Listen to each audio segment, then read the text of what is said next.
and the pink and blue ones. And then, so this is like the first of my mass making series.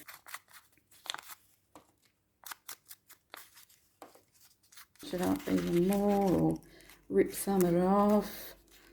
And I really like them. I think around that one.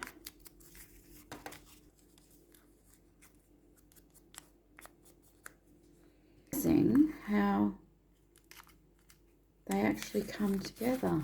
To add a different effect.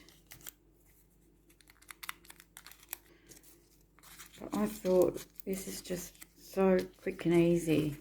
You don't have to pop those two. This sitting in my stash for a few years.